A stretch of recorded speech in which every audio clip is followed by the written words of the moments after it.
What does it take to make workshops work? And how can we facilitate collaboration that sticks and leads to results?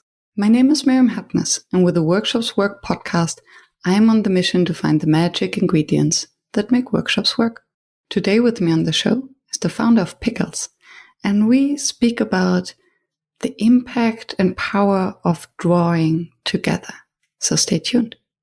And by the way, if you don't have pen and paper at hand to take your own notes, scroll down to the show notes to find the link to download my free one-page summary. And now, enjoy. Hello, Chris. Welcome to the show. Thank you, Miriam. It's fantastic to be here. Yes, I'm very much looking forward to speak to the founder of Piccles, especially after the session we had together and all the kind of conversations we already had about creativity and drawing and facilitation. And before we get there, I always start with the same question. When did you start calling yourself a facilitator? And actually, do you? It's a good question. I call myself a lot of things, but facilitator is actually not one of them yet. Now, I would say that I do facilitate, but I guess other people say that of me. It's just kind of something that I started doing, and I guess it's not a identity that I so strongly, just identify with. What does facilitation mean to you? I think it means really you are that person in a room, in a group that ensures there's flow, that there's conversation, that one person isn't just dominating the whole thing. Yeah, you're kind of putting oil between all of the social interactions, and you are having that goal in mind of where you think you should be heading, but you're also flexible with whatever is happening in the moment to make the best decisions. So it definitely takes some improv. It takes a lot of listening. It takes being aware of who has spoken, who hasn't spoken, just really kind of mixing up a group of people. I like that. Coming back to the oil. So putting some oil in the sauce, adding some improv and listening.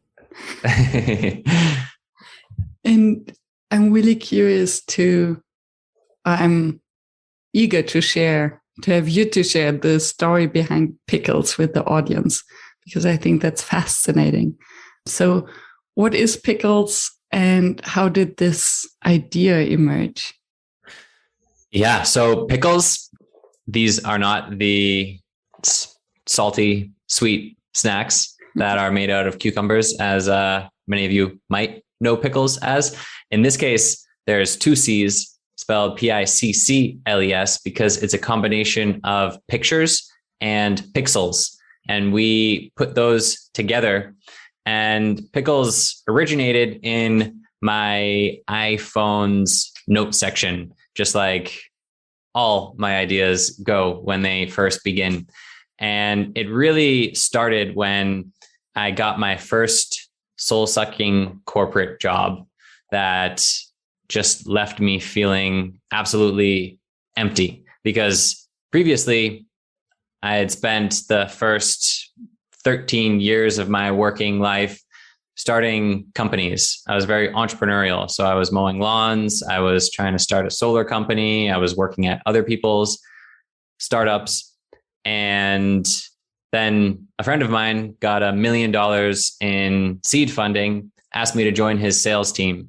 And I was like, oh, this is cool. My parents thought it was cool because I was going to be getting health insurance, and I had just gotten kicked off of their health insurance.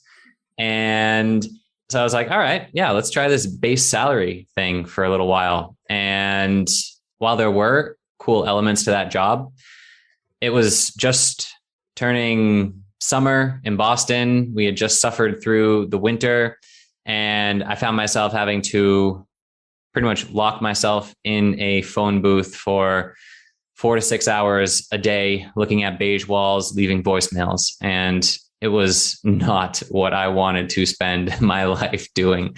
And so that's when I really got curious about creativity, because previously in my life, entrepreneurship had been scratching that itch. And every day I wouldn't know what I was really going to be doing that day when I woke up. And so by just having that creativity no longer fulfilled in my work, I started looking elsewhere. How can a 26-year-old who just has been playing sports and that's about it, be creative? I'm not an artist. I cannot sing. I cannot dance. I can't cook. Like, what am I going to put my creative effort into? And so that's when I kind of had the idea to make it more accessible for people like me who didn't know where to get started and didn't consider themselves creative or artistic. So this was when coloring books were blowing up, but I was like, all right, I don't want to carry around pens on the train while I'm commuting and like just coloring right here. So the idea originated as a collaborative coloring book where instead of one person spending an hour drawing in the Mona Lisa, you could have 100 people spend 1 minute each drawing a tiny little piece of the Mona Lisa. So you could get that kind of creative itch scratched in a much shorter time, but also create this finished piece with a bunch of strangers. And then there wasn't that pressure to be perfect, because that's one thing that doing something creative, whether it's artistic, even chefs, they probably get scared when they put a new plate of food in front of someone that they've never tried before. And it's like, oh my God, I hope this tastes good. It's nerve-wracking to put something like that out into the world. And so this was a way to just bring down that psychological barriers that we put in front of ourselves to actually using our imagination, creating something, and then releasing it to the world. And the idea of drawing something together. So it also, I can imagine, create the sense of belonging to a group of strangers that you don't even see, right? Because Pickles is without video. It's just on your phone and you draw Exactly. a piece. Yeah. And we have been using it in Zoom a lot. And actually, right when we built it, I was like, all right, well, if you build it, they will come. So I was waiting around and the crickets started chirping. I was like, all right, what am I going to do with this now? And so I started seeing where we would really start adapting it to. And that's when we actually started off with a focus on healthcare, specifically children's hospitals, as a way that kids who were isolated, couldn't leave their hospital rooms, could actually use this as a form of cathartic release, but also a way to feel connected with the other kids in the hospital and have this shared experience, this feeling of community without being able to leave their rooms. So really it's those shared experiences. It's such a beautiful story, I think. Yeah, thank you. How did they react? Did it take off? So healthcare is tough to break into. You got to run through a lot of red tape a lot of times. And we actually did, when I relocated to Montreal from Boston in 2018, we went through the Hacking Health incubator and we got some funding and actually got a pilot project at Montreal Children's Hospital in the oncology unit. And the kids, they loved it. They had a great time and they were like, "Ooh, who's drawing here?" And like they had a great time, but it was the administrators who had to introduce it to the kids who were like, "All right, this is a little bit time consuming. Like this is good for the kids, but we got to do so much on a daily basis." And they were, for every little thing that they needed to help with the app, they had to, since we were on their oncology unit, fully disinfect and scrub up and wash their hands and then like hit a little button to reset the app or something like that. So it was a little bit too resource intensive to get traction during that period. But we have since partnered with an awesome organization called the Crayon Initiative, who already has relationships with hundreds of children's hospitals around the United States. And we developed a version of the app that's much easier. So now child life specialist or a nurse can just have a QR code on their keys and then let any kid just scan that. And then the whole experience is just right on their phone or their tablet, whatever they scan it with. And it's just much, much easier. That's wonderful. And such a great example of how you first make a plan that seems perfect and so beautiful. And then you encounter all these daily, almost mundane challenges, but still need to find a way around. And we have used Pickles in one of the Never Done Before workshops where we walked outside and everyone started drawing whatever they would see. And I thought this was a beautiful example of how drawing together and this creative effort can bring a group together and also trigger different conversations. And I'd be curious about other examples that you can share for maybe a broader audience, not only children, of how you use Pickles now, or what actually emerges out of that. So what's possible through the fact of having a group drawing together?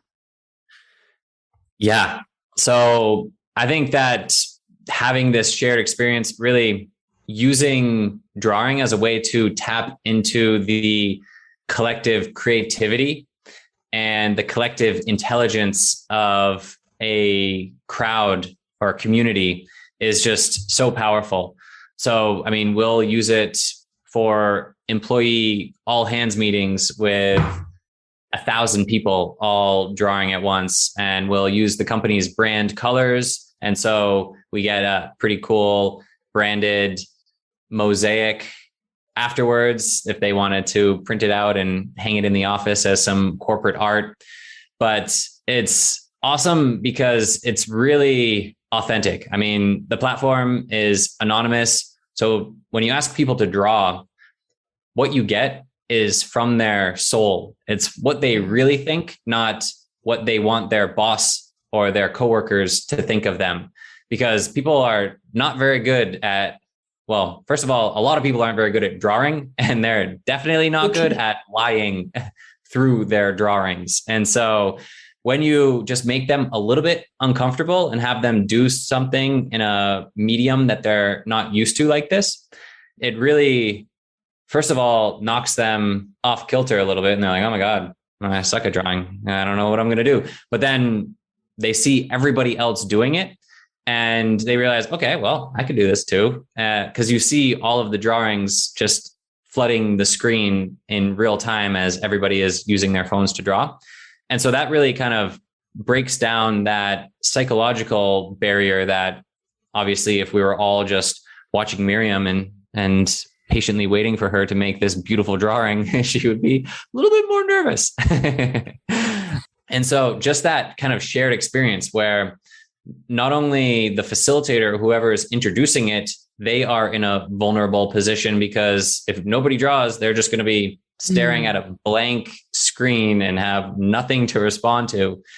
But everybody else is kind of matching that vulnerability and saying like, yeah, I'm going to do something that I haven't done in a very long time, since second grade art class or wherever it may be. And so I love using it with these audiences who aren't artists. They're corporate CEOs, they're accountants, they're everyone who probably stopped making art just as soon as it got cut from their curriculum in third grade or whenever it was. And I mean, we've had lots of really interesting ways of using it. I mean, I love, especially when it can blend the digital and the physical. So when it got us to walk outside, observe our surroundings, draw that, and then come back and be able to reflect on that, that was incredible because then it unlocks stories that everyone can share about the environment that they're in, as Dove is showing us the beautiful French buildings outside of his house and the church. Mm-hmm. yeah, exactly. And someone else is just drawing the bars on their window and the gray buildings. It's like, yeah, this is not the most inspiring environment. But also we've done this on the side of buildings in Montreal. And in that case, it's almost like a public graffiti wall that lets people leave their mark on the city and does so in an easily accessible way. And it's cool because after someone makes a drawing, they put a little bit of themselves out there. They're so much more likely to engage with the people around them in their environment. It's just like, it kind of starts that ball rolling. It goes from, well, I'm in my bubble and I'm not going to interact with anyone to, oh, this was an easy little way of interacting. Like, yeah. And then it just kind of opens you up a little bit. And you can share this experience and you already have something in common with another person because you co-created something that is publicly visible. Exactly. And I would like to come back to the anecdote you shared about the all hands and the anonymity, because I think this can be very inspiring for the audience to reflect on, for instance, company values. So what does a specific company value? For instance, let's use one of the buzzwords, transparency or collaboration or leadership. How do you reflect on this specific idea, make a drawing out of it, and then you see all the different perceptions of it and have a basis for discussion? Yeah, exactly. I think it's so much more powerful to, instead of just hearing your CEO tell everyone what fluffy values you should be having, to really tell people, like, ask them, what does transparency, what does creativity or innovation or whatever, what does that mean to you? And then you can involve everybody in the values and the mission that way. And it can really be a way to, kind of rally the troops. Like, if you're not doing so well, ask, how might we turn around our company? How might we innovate in this specific area? There's lots of ways. And I love questions. That's just like, I think they're alive. They're unlock things in people. Like, answers, they can be good too, but questions are my jam. Absolutely. Because they're open opportunities, right? And I think then the tricky part or the difficult part is to ask questions in a way that you get an unexpected answer.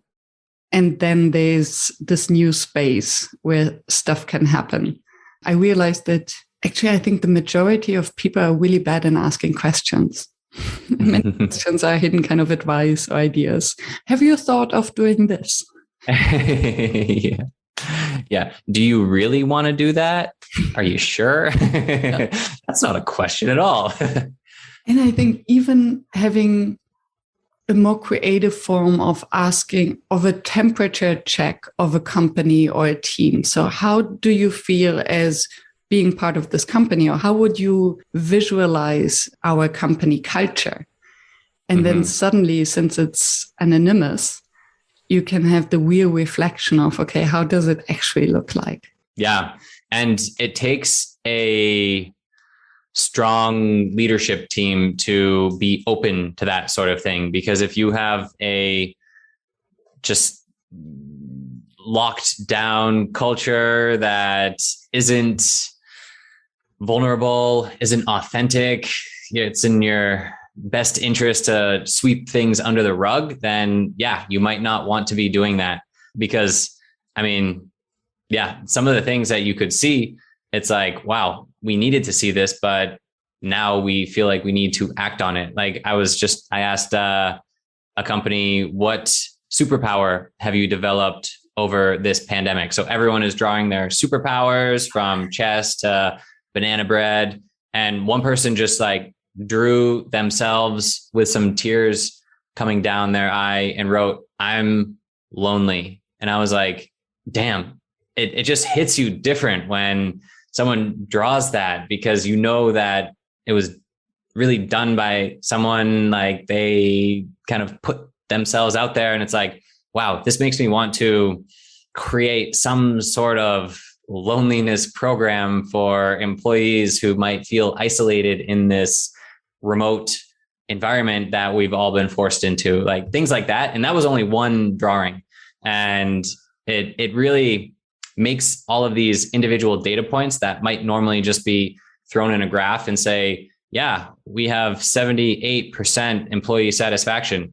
It lets the individual stand out a lot more. And it's like, you can obviously see the macro trends, but then that micro data, each individual drawing can stand for so much more than just kind of qualitative data point. That's amazing. What an example. It really touches me. And how did the leadership react? Or would this be something that you as a facilitator in this case would debrief on? Or is it something that the leadership has to deal with? And so how did the conversation from there go? Yeah, so we did not really engage in that conversation. I mean, we made some pretty cool graphics for them and they were like, oh, cool. And we didn't like get like super deep into our analysis of all of the drawings just because I don't think they were ready for that or wanted that. They were looking for like a cool way of kind of rallying their troops before a super busy quarter. And it was about to be a hectic time for the entire company and everyone was going to be going on the road again. So they were like, yeah, let's just like make some cool stuff, inspiring stuff, and not really policy changes. But it's certainly somewhere that bringing it back to like the digital experiences that have a real world impact. It's a direction that we're heading in and something that I really want to do a lot more of with the tool to be able to influence leadership, change, government, wherever it may be. Really kind of letting people see how their people are feeling. Yeah. And I also like what you just mentioned, that you help then also to use these drawings to analyze actually the data. How would you do that? So you have all these small drawings, this mosaic, and then how do you extract meaning from that in the back end? Yeah, that's right now manually.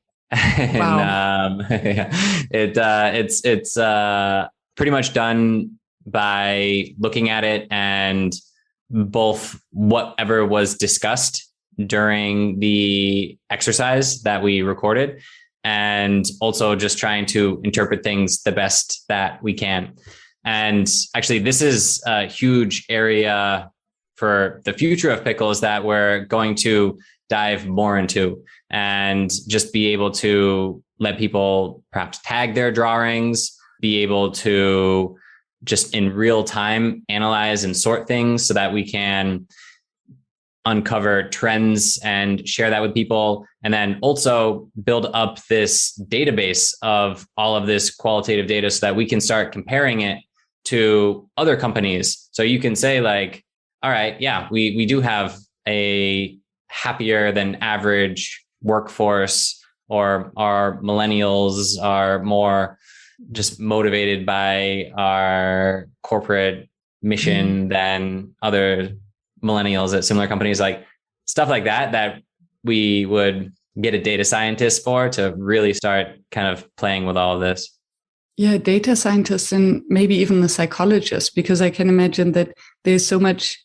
When I think of children's psychologists who would interpret the drawings of children to see whether they have some trauma or some domestic violence going on, so they have a very good perception of interpreting the meaning of drawings. And then maybe depending on the colors or the shapes, that you can really give an overall meaning to that. It could be very interesting. Yeah, absolutely. Like psychologists, group psychology as well. We've talked a little bit about working with kids with Asperger's and people who just don't express themselves verbally quite so well, but with drawing, they can be superb. And so just, yeah, kind of using it as a way to bridge the gap into difficult discussions or just uncovering information that people feel nervous or uncomfortable just kind of speaking. But it's amazing. Like one of my favorite things is to ask people to draw their crest or their personal logo. Like, what would that be? And then it's always like, you can't really interpret that. But when you ask that person to describe why they chose that, the stories that come from that are incredible. And it's like just how they became who they are today. And so it's probably hard to get those kind of origin stories out of people if you didn't have them draw their superhero crest to start with. I love that. And just one thought related to what you said about how to debrief on that. It would be interesting to see whether you can distract all the drawings from Pickles onto, let's say, Mural or a Miro board through an API. And then you can really cluster them and have a group exercise on a virtual whiteboard. Yeah. It'd be interesting. Yeah. There's a lot of fun that you can definitely have. And then we can even throw in AI to start trying to figure things out and generate stuff and combine it and make stories out of it. And use the color codes to create the company logo from all the different drawings. Awesome. I'm curious, and since you mentioned that you love questions, I'm particularly curious because I can imagine that depending on the invitation that you speak out to a group, you can have very creative, very deep results in terms of drawings, or people can just draw blanks, literally. So how would you define what makes a good prompt for people to really engage in such a drawing activity? And what is a bad prompt? That's a good question. So I would say that a good prompt changes the headspace that someone is in. If they're just kind of like, one of my favorite ones is to ask people what gives them joy or what are they most grateful for. And just the fact that they are now thinking about all of those things in their life that they're grateful for, and then actually having to draw it out and spend even more time in that state, it can really change someone and just kind of shift what they're thinking about. They're not about their emails or their to-do list anymore. They are in the moment. They are practicing gratitude. They're thinking about joy. And I think that's why a question can be so powerful, because it can lead you places that you weren't going to go on your own. And love that. Yeah. I mean, I think like the bad questions are like yes or no questions are okay. Like the questions with few answers, not quite as open-ended. And I mean, the worst questions for sure are some that my girlfriend usually asks me, where I'm like, there's a right and a wrong answer. And the wrong answer means I'm getting in trouble. And the right answer means I get to play again later. So I'm going to answer the right way. Those are trick questions. Those are traps. So those are the worst questions. But yeah, I think anything that you just get people like, I mean, the first in-person event that we did recently, I asked everyone, what do you want to let go of in your life? What do you want to stop doing? And what do you want to amplify in your life? And that's something that a lot of people just don't think about that often, but it can be super cathartic and productive. And especially when you're doing it in a group, you kind of see all of the different things and you're like, wow, I can relate to so many of these. And it can really kind of open your eyes and create this shared understanding. Thank you for the examples. And I just wonder whether this would mean prompts that refer to ideas or feelings work better, because then it also allows people who would say, I cannot draw, to actually use shapes and more abstract things to express, whereas prompts where you ask them about maybe actions or something more complex. So I would think, okay, if the prompt was, what does facilitation? Maybe this could actually work. What does facilitation mean to you? But I'm thinking of something that makes it difficult to actually put into an image. And then instead of opening this headspace that you just described, would send every individual into a rabbit hole of, oh my goodness, how can I possibly do that? Because now I need to draw a human being doing something. Right. Yeah. No, it's totally true. I mean, I do love the question. If you went to the Olympics for anything, what would it be? And then you get people, I mean, they are drawing, walking their cat or shopping or water skiing, playing golf, whatever it may be. And so, yeah, people rise to the occasion surprisingly well. I mean, I'm pretty terrible at drawing, and it's so cool to see people be able to use this platform that I built in ways that I would never, well, I could, but I can't right now draw nearly as well as those people. But yeah, I think and especially you're absolutely right about the feelings, the thoughts, the ideas, there's some things that are easier to just put into text, and some things that a couple scribbles can convey so much more than text really could. As a facilitator, do you ever find yourself stuck in a rut using the same activities over and over again? Or do you find yourself without a plan B, even though we know that things never go according to plan? That's why we made facilitator cards. I'm Meg Bolger. I'm a professional facilitation geek and the CEO of Facilitator Cards. Facilitator cards are the helpful nudge you need to get more creative in your workshops. They're a pocket-sized tool that you can use offline to create agendas and backup plans for your virtual and in-person facilitations. And for Workshops Work listeners, you can get a free set of wet erase markers to use with your facilitator cards by using the code WorkshopsWork at facilitator.cards. That's facilitator.cards, and enter WorkshopsWork at checkout. There's one question I always ask in an interview is, what makes a workshop fail? And maybe we can slightly shift it, unless you want to answer it, to what makes such a shared collective drawing exercise fail? Someone drawing a dick. that it doesn't actually make it fail, but I'll tell you a story. When we were still starting Pickles and we're like, all right, where are we going to be using this platform? We thought, all right, like kids already draw all the time, so let's kind of focus on kids. And that's why the children's hospitals came about. But before we got into children's hospitals, we were doing work with YMCAs and community groups.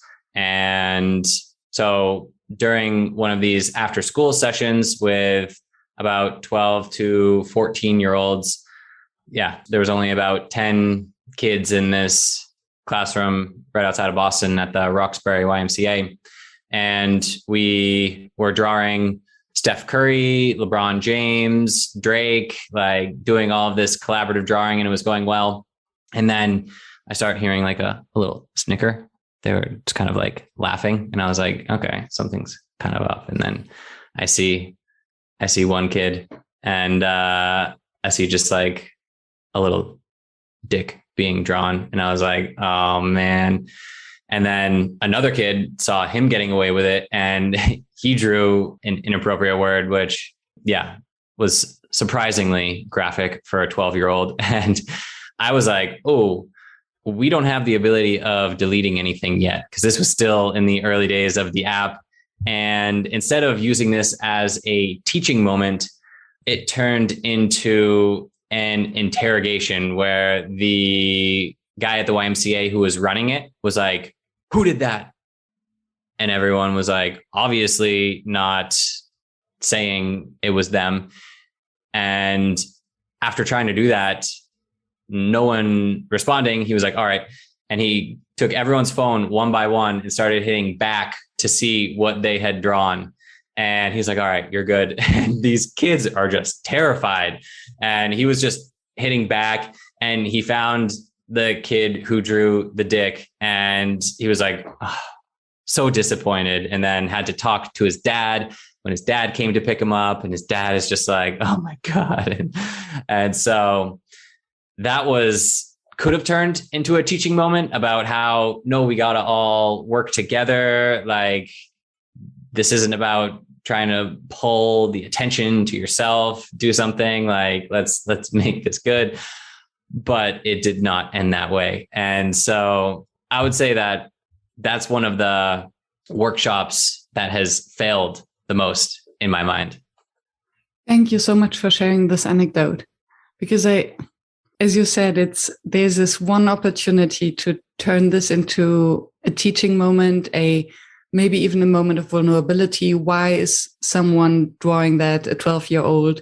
Is it because he just wants to get attention, or is it there may be something else related to it?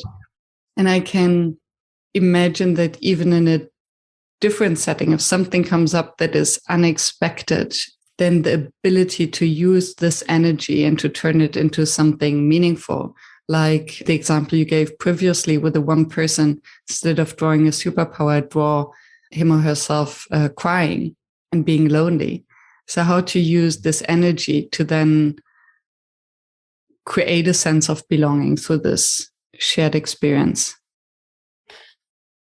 Yeah, I think just being open and kind of accepting it and discussing it is absolutely the way to do it. Yeah, because I'm not about to just get off a stage and start, hey, what did you draw? What you draw this one? It's just like, yeah, you need to flow with things and use it, because it could be a gift if you use it in the right way.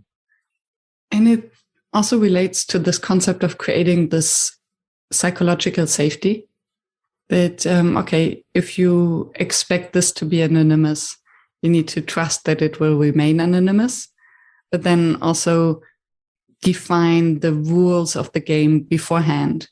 Okay, so what is appropriate? What is inappropriate? What can we do also to others? What can we trigger through our images?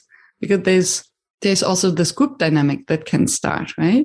So I can imagine if everyone draws something very beautiful or creative, and then there's this very dark thing, what does it do to a group? And what is the intention of the individual behind it? So it might be interesting to set the stage beforehand, depending on the group and the maturity. Yeah, absolutely. I think that's a huge thing. I don't do enough of it, is just to set objectives and intentions with everybody so they know what they're getting into. I usually just spring it. I'm like, bring out your phones, scan this QR code, you're going to be drawing. And they're like, oh God, what have I walked into? And so, yeah, that's certainly an area I think you're absolutely right about.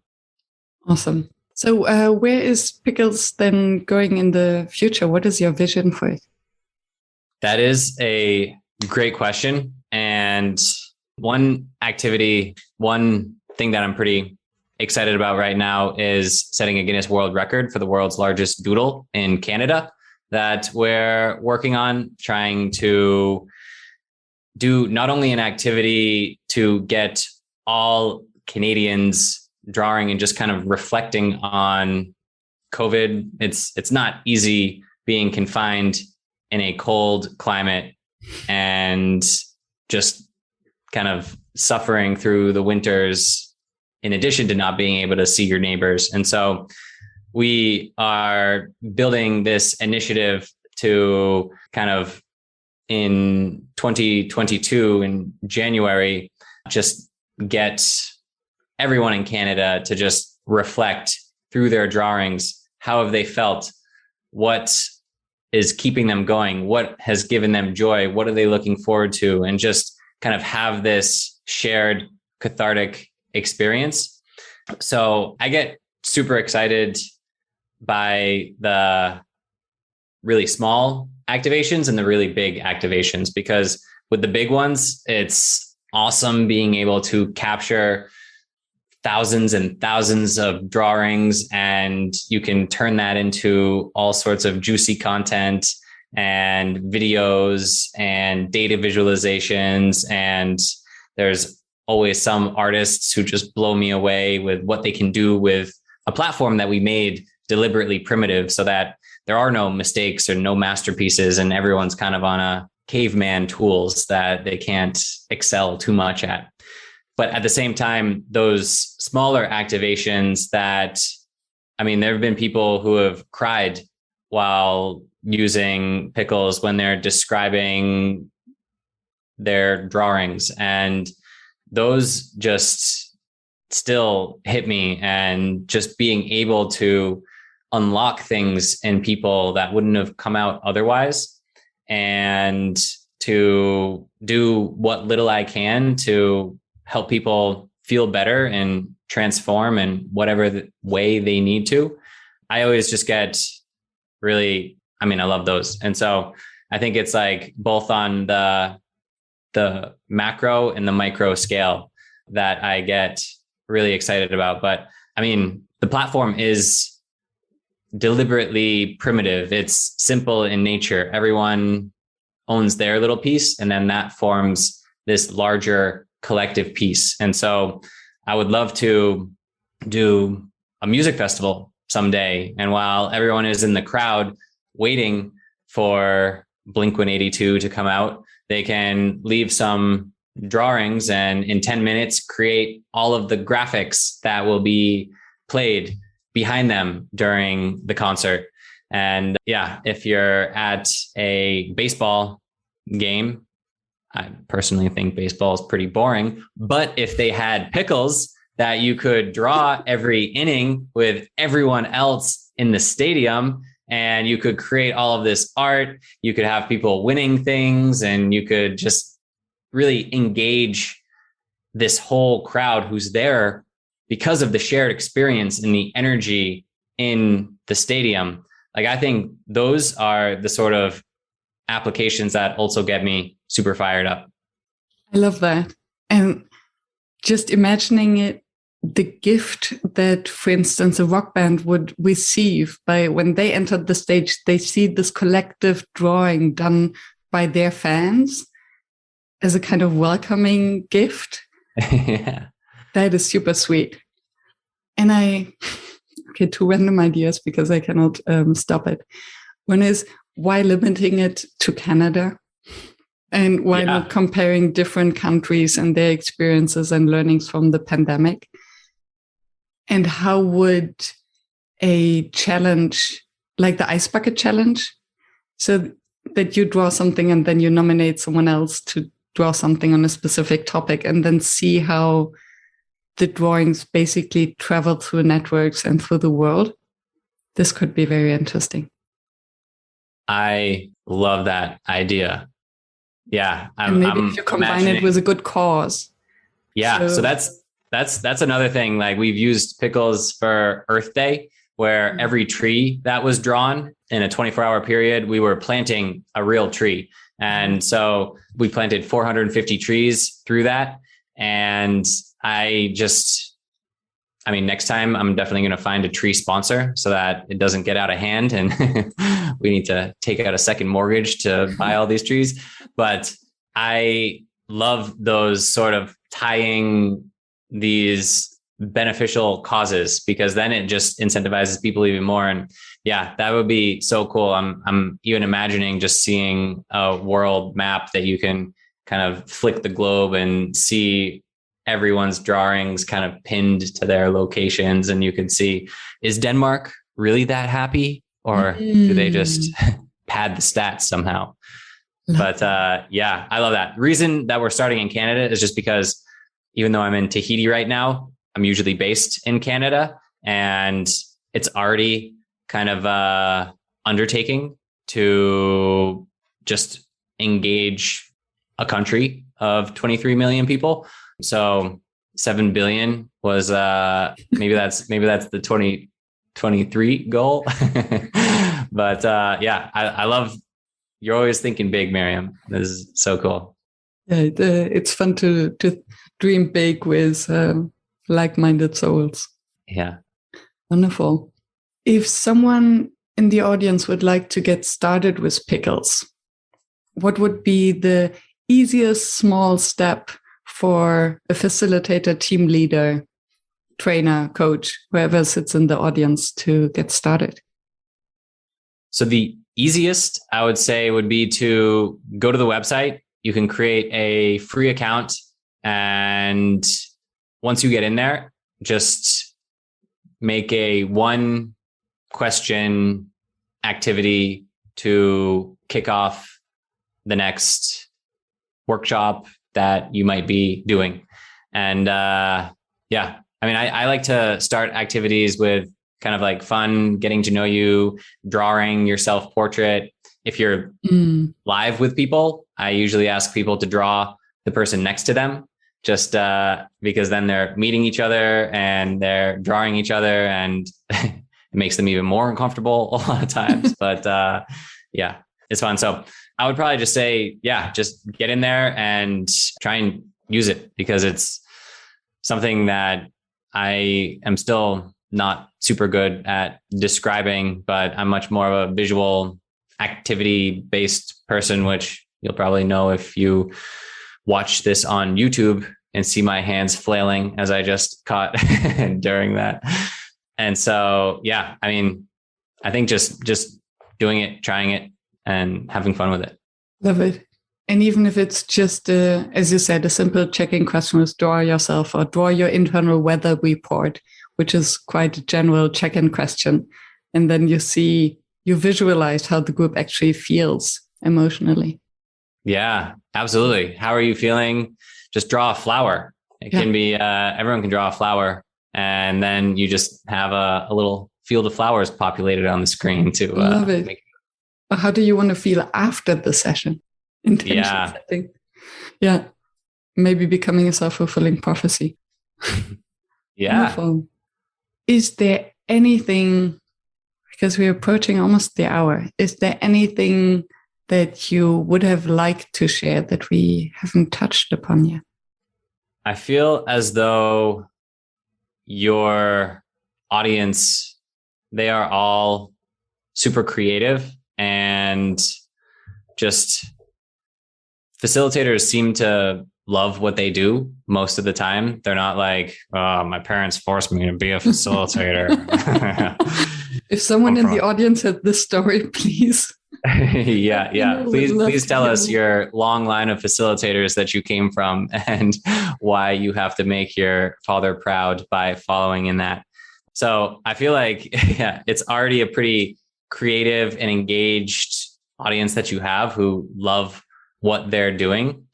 And because I usually would say, like, anytime that people feel stuck in their job, that creative is a department in their organization that they are not a part of, I always try and push back on that, as like, really everyone is creative, and it is a muscle that oftentimes it just starts going weak because we don't use it and we don't know how to use it. I mean, when I was in that corporate sales job, I was just sending the same emails over and over again with slightly different, hey, just wanted to follow up, just needed to circle the wagons, just thought about you and wanted to see if you got back to this report. And I hated myself because I felt like I was stuck in this rut and I didn't know how to get out of it.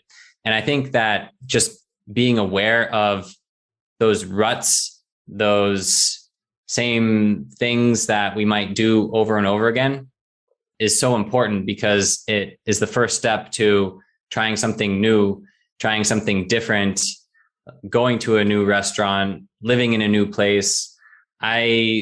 Since I started Pickles in April, now every April rolls around and I try and do new things, different. I'll start brushing my teeth with my left hand, or I change the side of my hair that I part. And it's stupid stuff, but I've just kind of designated this as my month to do new things, because why not? If you're not doing new things, you're not going to like exercise that creativity that we all have. And the more new things that you do, the more that you can exercise it. And so I always just kind of try and impress and inspire people to just pursue their ideas, quit their job, follow their passions, and figure it out along the way, because you're never going to be ready before you start.